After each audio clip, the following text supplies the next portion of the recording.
Welcome once again, ladies and gentlemen, to Okoboji Market Update, and we are today at the Iowa Great Lakes Border Realtors office. Krista Stafford has allowed us to come in because we're going to talk a little bit about a project that we're doing, Rob Hinn. And if you can't tell, I'm not in water, so, but got a life jacket on. It will float me out. Yeah, are you looking at my gut? Yeah. But what we're doing is realtors are putting together, one of the committees got together, Rob, and decided that a need might be there for life jackets come this spring. Some may be less fortunate that don't have a life vest for either being swimming or boating. And I'm going to grab one of these right there, Rob, for some of the toddlers, things like this. Yeah. And if you're 12 and under, you have to have a life jacket on if the boat's under power. And there's a lot of people that might be out on the boat that might have forgotten about that or didn't think about that, or they have a grandkid that needs a life jacket, whether it's with the grandpa or grandma or the mom and dad or whatever. We've got life jackets to give away. You bet. So, like I said, it's one of the things. If you definitely, if the child's out on the beaches here, like we have the public beaches, you definitely want some life. You want a vest on, just in case, because the lake can be very unpredictable.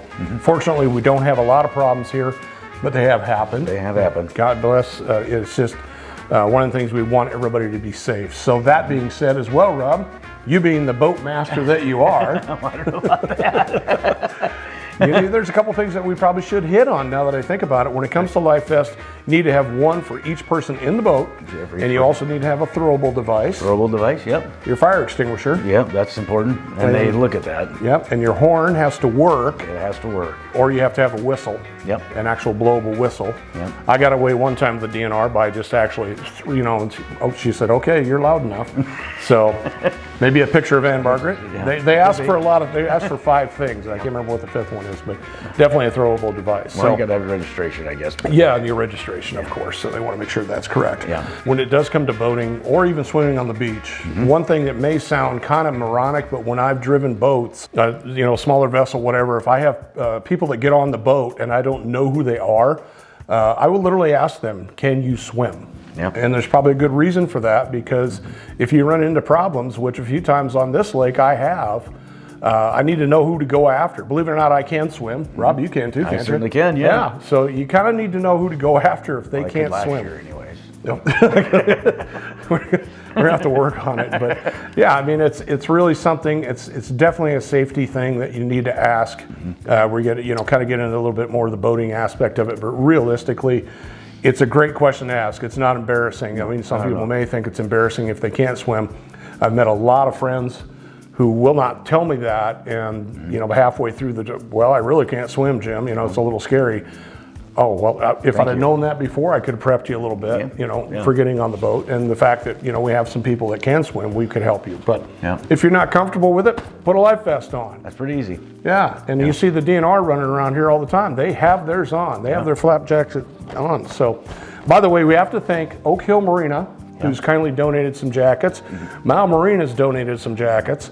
And Parks Marina as well has donated some of these jackets, life vests, for clients to partake of. So we really thank them so much. So I mean, they appreciate them getting in the program. If you want to donate, you certainly can. Go to your favorite marina and buy a life jacket, drop it off here at the board office, or get all your favorite realtor like us. And do that. So yeah, there you go. So it's a really great program. I'm going to show you one more thing that's kind of fun. This is going to be kind of funny. So. This is kind of fun when it comes to boating, and maybe some of the times this is probably not the most recommended thing, but I've done this with people who can't swim. I learned this in Missouri. Now, standard life vest, this is a pretty good sized one, but when I was in Missouri years ago, Rob, I learned the diaper trick. Yeah. And what you do is you put your foot through here, put your foot through there, and you pull this thing up. Now, Krista's over there going, what is he doing? So I'm just going to do the basics. So I pop this thing on. Now guess what you can do?